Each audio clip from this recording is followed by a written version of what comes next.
All right. So tell me a little bit about yourself. First of all, Kimberly, thank you for coming in. No problem. Yeah. Tell me about your business. What do you do?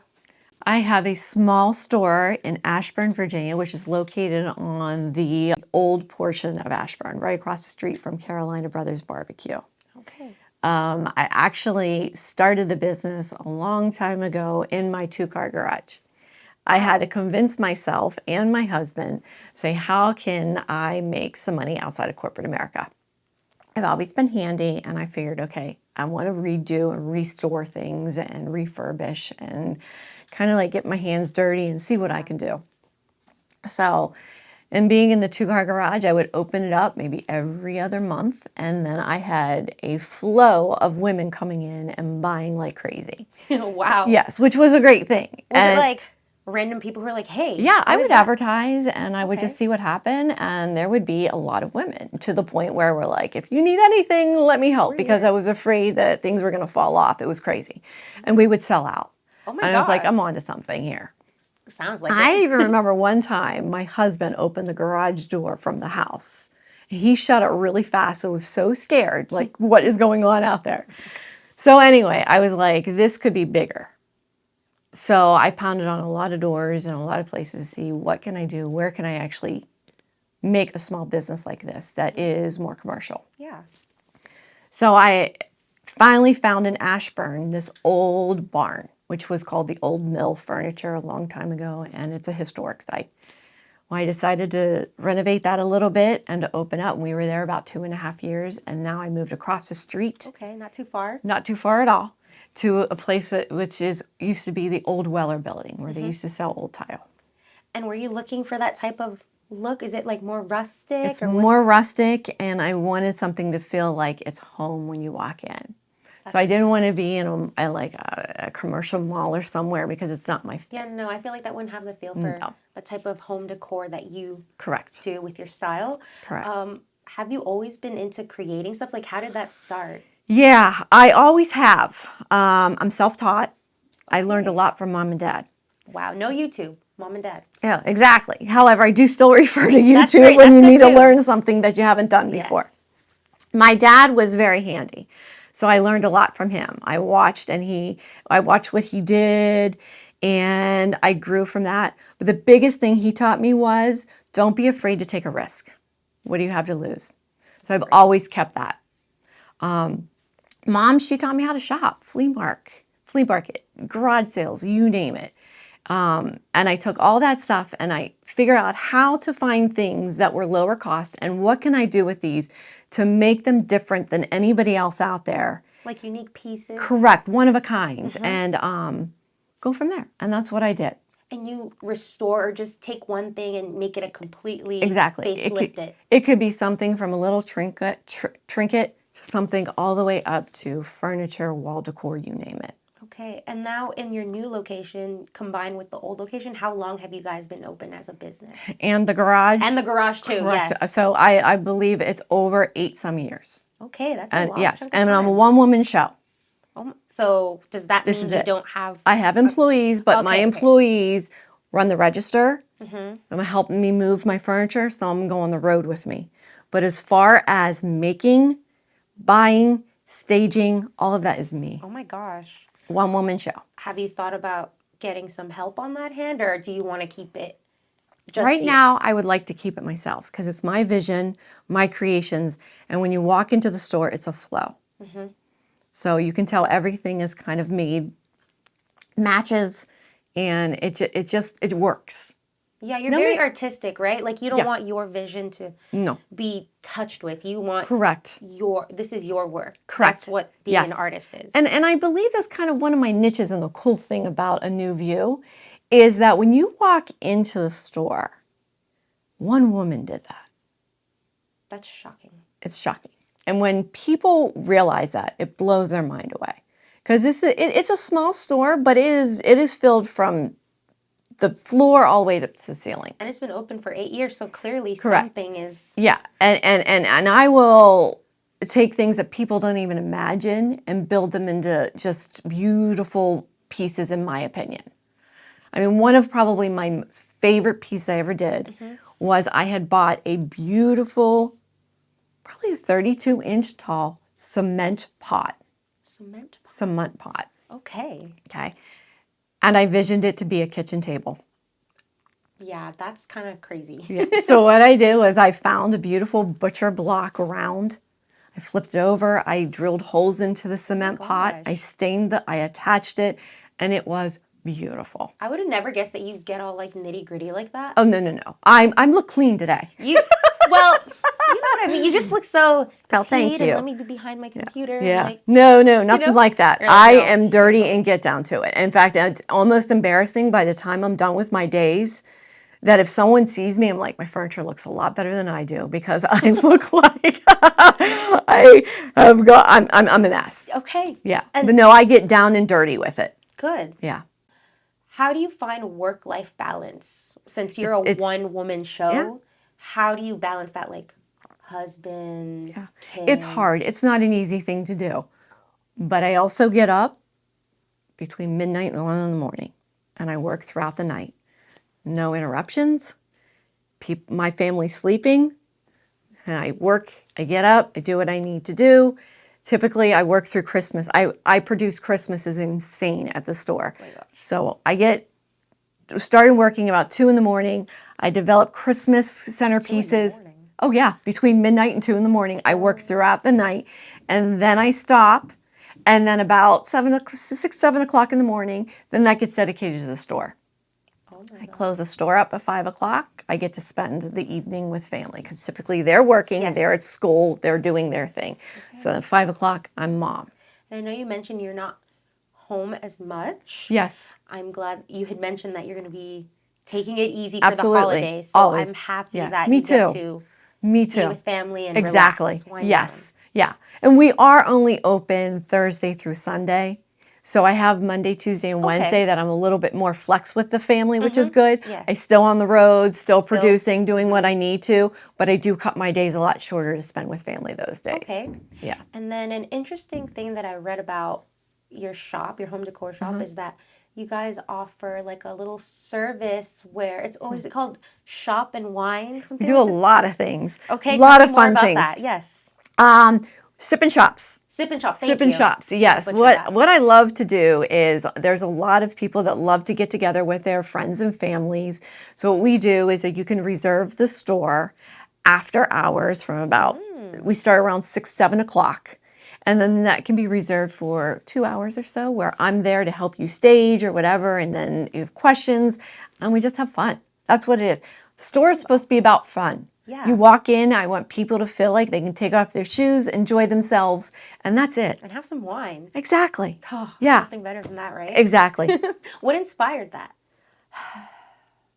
I don't know. I guess we were trying to think, how can we always increase business? And I always have learned that you need to be creative and think outside the box. So those are one of the things that we implemented to say, okay, that boost sales after hours, but then we also offer just a deposit down on that. The customers bring in their wine, but then we're there to help and just to kind of kick back and enjoy. Because even since COVID, we've learned that things become more expensive, but isn't it nice to have your group of friends around? Like an experience. Yes, too, an right? experience, but yet you don't have to clean it up either. No, We do that. Hi. Yeah, Right? That's nice. That's Yeah, actually it really is nice. And we've also offered that to local thrift stores where we're getting ready to do sip and shops, which is also a silent auction.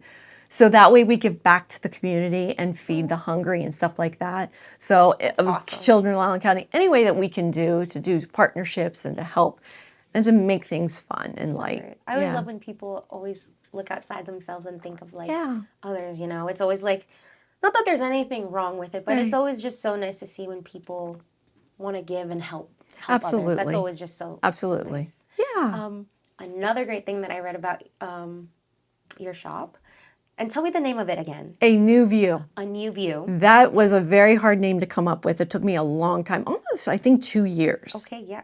Was it called anything else before you? had this name? No, not really. I just never, just couldn't grasp it, what I wanted it. But then when I came up with it, I'm like, that's got to be it. Because not everything, some things get wholesaled and things like that in the store, but not a lot of it. I give things a new view. That's perfect. And Yeah. you literally take something and it's brand new eyes to it. Yes, tweaked or something to my spin on how I like things or whatever. Yeah. And you also have a signature scent Yeah. in your store. Why Every did season. you?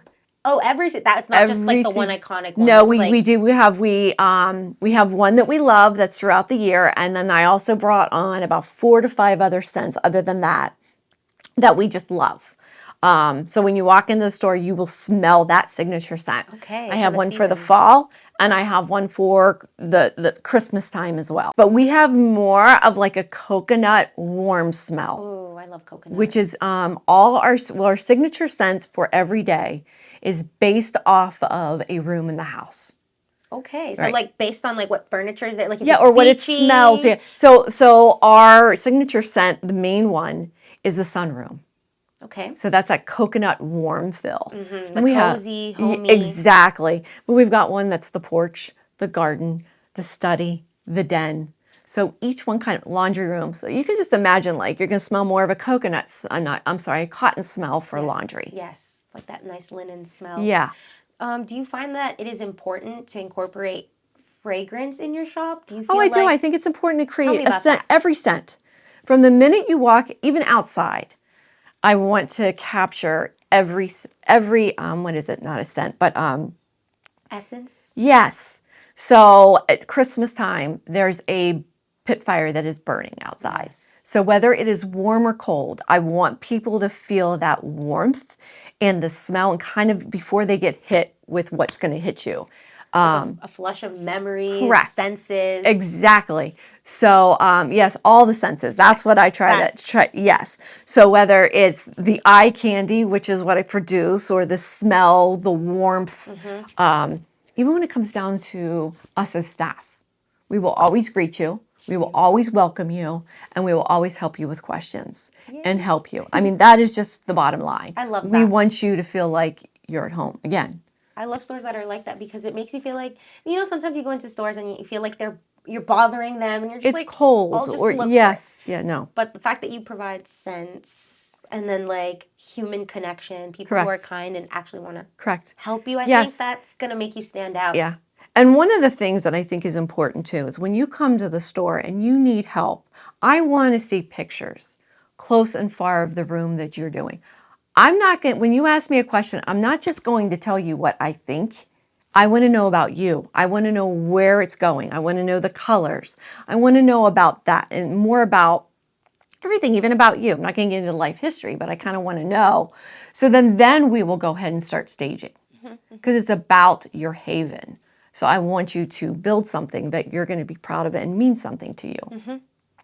So that's important to me. And we will actually take a spot in the store and create what we're trying to recreate in your home. Oh my gosh, like for you, so you can help them envision, right? Is that Correct. what you mean? That's really And then nice. when we're done with it, I want them to take a picture and then take it home and do it and have fun with it.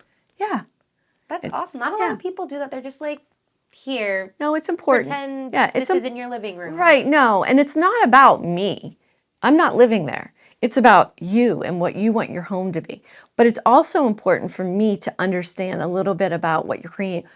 Like, again, I'm not going to know about your family history, but sometimes people will be like, my grandfather did this. Well, then why don't we put a little bit of your grandfather in there? Into that, yeah. Yeah. Like my father grew up he went to steel mill, worked at it. So did my grandfather. So in my house is one of those old tin not milk, but I'm those sorry, the little- lunch I boxes, know what right? you're talking about, yes. Okay, that's in there. So when I see it, I think of Dad, my grandfather. Those personal touches. Right, and that's what makes a home, is bringing things like that. It's just not all the fanciness and the glitz and the glam and stuff.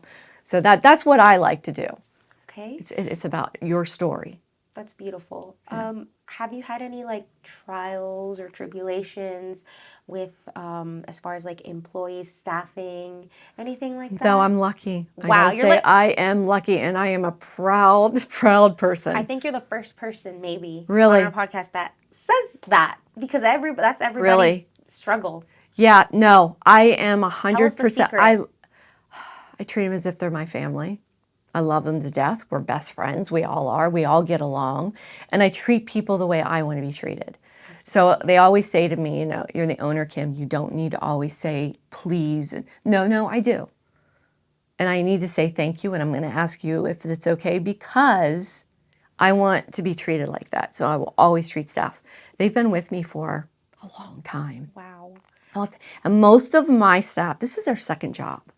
Oh my gosh. So And they haven't even been through. No, and it's do or die. And I know they have my back and I have theirs. Oh my gosh. Yeah, I'm very, very fortunate. That's so cute. Yeah. That's so pretty. I don't know. That's great. Oh Now I'm lucky. You really are. Yeah. No, seriously.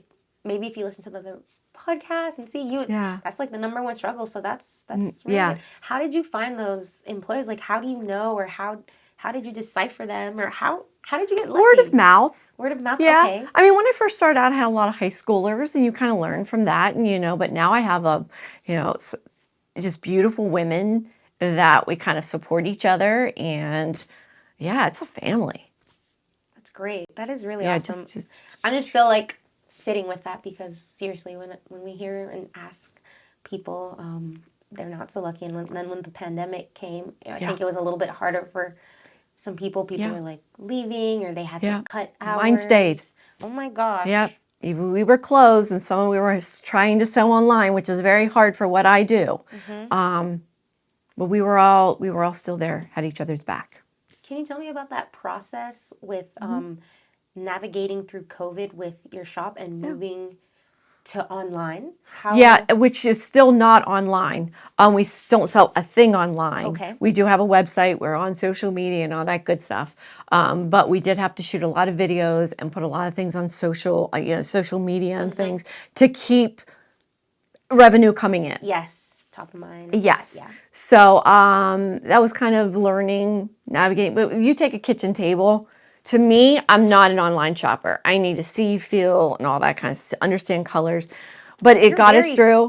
Sense person. Yeah, you got to be hands-on. I think you need to be hands-on and kind of see what you know. I'm not an online shopper at all. But it worked. It got us through, which was awesome. Good. Yeah, thank goodness. Yeah. Do you plan on, because I know you said you don't sell online. Do you plan to, or is that no? Okay. No, because maybe the employees may complain about this a little bit, but because we're so one-offs, we have to put all that individually in the inventory. That is a lot of work. Yeah, and to do that online is almost impossible. We may get 2 pillows that match, but we'll never get those pillows again. No. So when you come into the store, it is a new view. Whether it's if something leaves furniture, we're going to flip that store right then and there. And it typically gets flipped every week. So when you walk in there, it is a new view. Holy moly. Yeah. How do you keep up with all the new things? Or how do you come up with the ideas in your head to make it something new? Okay, here's a cement block. What am I going to do today? I'm going to make it up. It's a vision. We all have our things. We all have our specialties and what we're good at. It's just one thing that I can do. I can see something and I can vision it. It's like that. But you put me in the middle of DC, I'm not going to find my home. That's just the way. Yes. And we all have our specialties. That just happens to be mine. The downfall of it is that my mind never shuts off. It's constantly going, so it never rests. So that would be the downfall. But other than that, I can see something and I know how I'm going to take it. That's amazing. You really are a visionary here. And I will persevere till it's done. Amazing. Yeah. That's the way to do it. You got to get it done, right? You do. And then I make sure that I have enough backup and enough things that is ready to go. Good. Yeah, because if this flies out of the shelf, I'm ready. Let's put this. Ready. I will never, ever have anyone say that Kim is overpicked or whatever. No, that does not happen. That's a good. No. And for one woman, I'm proud of that. You should be. That's not an easy thing. No, especially it's not. In this day and age, too. Yeah. And the fact that you still want to, be your only one, that good for you. Yeah. Just don't overwork yourself either. I try not to. Go to the spa, get a relaxing. Christmas is probably the hardest. It's insane. It is I will say, I'm proud of this too, but Christmas will take, when you walk through my doors, you will feel like you are a kid. Yeah, I need to go visit. I'm going to. It is absolutely stunning, and everything being handmade is it's breathtaking. Beautiful. Yeah. And do you have any words of wisdom that you would like to leave for our audience? Any advice? Anything at all? Yeah, I think I have to go back to what my dad said. Take a risk. What do you have to lose? Which is huge. I don't care how big or small the project is. You know, just always think of that. I don't know how many times people come into the store and go, "Oh, I can't do that." Yeah, you can. You can own it. Own it, believe in yourself, and do it. You have nothing to lose. And that's probably what I would say. That's a good one. And then just believe in your dreams. It can happen. You're right. Yeah. That it's taking that first step that sometimes it's like, what if I fail and you don't do it? You won't know. Got to take that risk. You won't know. Yeah. Yeah. Well, thank you so much, Kimberly, for Welcome. being on the podcast. It Thank was such you. a pleasure, and I can see all the passion in your eyes and your voice. Thank you. Yeah. No.